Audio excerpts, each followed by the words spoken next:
Welcome to Coffee Powered Systems, equipping women with actionable steps to overcome overwhelm and streamline business and life. So grab your favorite drink and come hang out with me. I'm your host, Miranda Merton. Welcome to Coffee Powered Systems. Today is Tip Tuesday, where I give you the skinny on an app or a tool that could be useful for your personal productivity.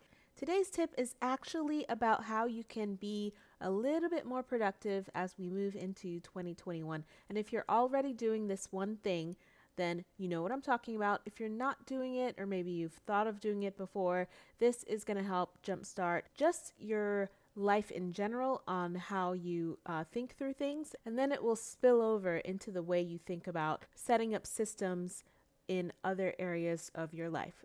So what am I talking about? Today I am talking about meal planning. And I'm talking about meal planning because I think that if you are not used to systematizing things in your life, this is an easy place to start. It's something small, but cooking or planning out our meals is something we do anyways, but if you can organize it in a way to make your life a little simpler and a little more predictable, then it's going to help you understand how systems work and how getting organized helps, even with just an everyday thing like meal planning.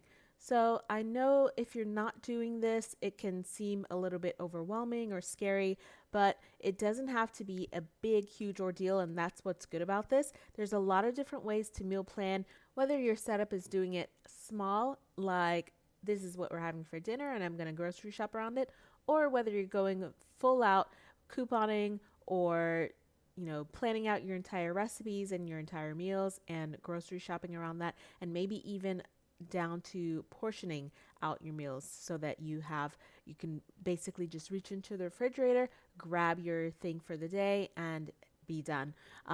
You can meal plan for just dinners or all three meals, or maybe you just want to plan out more snacks or just breakfast. Whatever it is, you can fit this into your lifestyle the way you work instead of fitting yourself into a mold. Just work it around your life and what feels natural. What I do is I created a printout that I use every single week. I printed it one time, I posted on the refrigerator, and I got some of those little plastic sleeves. They're kind of like the presentation sleeves that we used to use like in high school or college when you wrote a paper and you slip the paper into the presentation sleeve, the little plastic liner. It's kind of like that.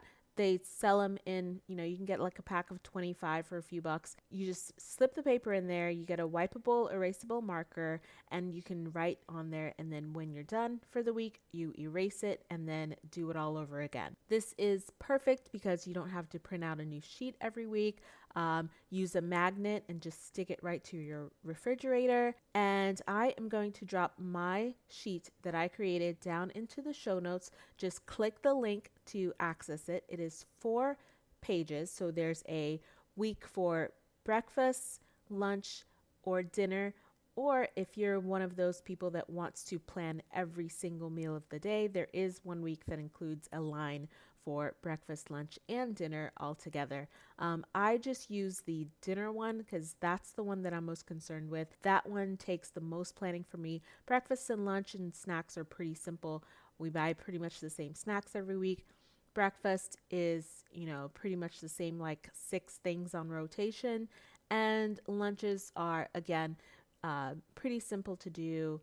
You can throw together some sandwiches or salads or whatever. So those I'm not too concerned with. The dinners, I like to keep it mixed up a little bit and try something different. I usually have to shop more strategically around dinners, so that's why I only use the dinner one. So again, like I said, just click down in the show notes to grab that sheet. It's not an opt-in.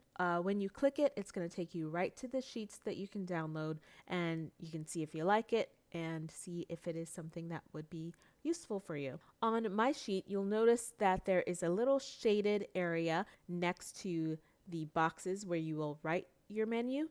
I actually have a circle magnet on my refrigerator, and when I attach the sheet to the refrigerator, I use that little circle magnet to kind of move through the days. So if it's Tuesday, the magnet goes into the square next to Tuesday. That way I can look at it really quick. Anyone that's in the house can quickly go to the refrigerator and see what day it is and see exactly what we're having. No more asking me what's for dinner. It just makes it easy if I'm not around. They can look at the fridge and see exactly what's up there. Also, before I go to bed, I check the sheet at night. My kitchen is downstairs, bedrooms are upstairs. So before I head up to go to bed, I will take a stop in the kitchen, look on their fridge, change the magnet to the next day, and then also at that time, I'll see what I have planned. And I can either make a change on the fly, or if there's something to defrost, that's when I'll take it out of the freezer, put it in the fridge, and it's ready to go for the next morning. So that alone will save you so much time. You know, it's not 3 o'clock in the afternoon. You're going, oh, I said I was going to make the pot roast, and, pot roast takes 5 hours, and now I can't make the pot roast. So it helps just get you organized, even if it's just for that, like just to know exactly what's coming up. You don't have to be super strict. I change things all the time. If I decide I don't want to make tacos, we can switch it up. It's not set in stone. What I do in that case is if I shop for 6 or 7 meals for the week, I will usually throw in an extra one or two, just in case I want to rotate something out. If, sometimes some things sound good one time, and then by the time you get to Friday, you're not feeling like you want to have a hamburger. So, always good to have something to switch out. So, how do you plan your meals? There's a few ways that you can do this. The first way is that you can base your meals around the grocery sales or recipe cards that they have in the delis. Some supermarkets like Publix, they have those like Greenwise recipe cards that you can see in the deli. Just go through some of those, pick some out, and then just you can have a nice file of recipes that you can go to. If you belong to one of those food subscription services a while back, they have their own recipes on their website. Or if you did get subscription boxes, they sent recipe cards out. I used to get some of those, so I do still have some recipe cards from there. Every once in a while, I'll go in and see what we enjoyed, and maybe something will work out good for that week. If you want to base your meals around grocery sales, then of course you check out the sale flyers, check out the coupons, and just go with that. The second way you can do is do like weekly theme nights, like Meatless Monday or Asian Tuesday, Mexican for one night. That way you're pulling from a pool of certain types of meals, and it kind of helps you narrow it down and kind of figure it out that way. And then the last way is pretty much just the way I typically do it, is just do your standard family meals, or if you see something or hear something good that you want to try, then just jot those down. I kind of have a rotation in my head. I know what works. I've been cooking for a long time, so I know kind of what works and what my family likes and doesn't like, so I can choose from that and put it on the list. So I will shop based around that.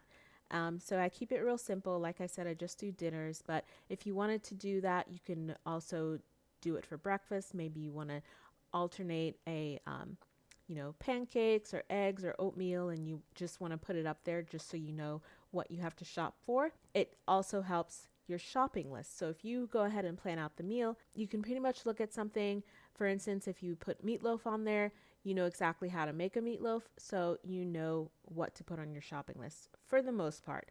If you're trying something new, obviously you're going to need to look up the recipe, but most of us, we make the same things over and over again, so we can pretty much pinpoint exactly what's going to go on that list. So that's one way to tighten up one of your systems. Just start small for the new year. You don't have to jump right into full-on project planning if you are not ready to really get in there and systematize your business. You can systematize little things in life like that. Another way that I use systems in just everyday stuff is with a cleaning schedule. So I did do a cleaning episode way back in the beginning of Coffee Powered Systems. I'll drop that link down in the show notes if you're interested in doing something like that as well.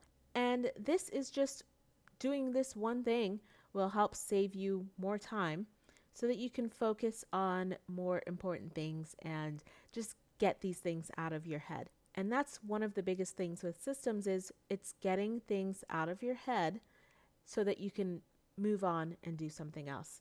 So that is my tip for today. I will see you next time. Thanks for listening to Coffee Powered Systems. You can find links to everything mentioned in the episode down in the show notes or on the website at mirandamerton.com. If you enjoyed this episode and would love to continue mastering your workflows and processes, subscribe on your favorite podcast player and join me here next time.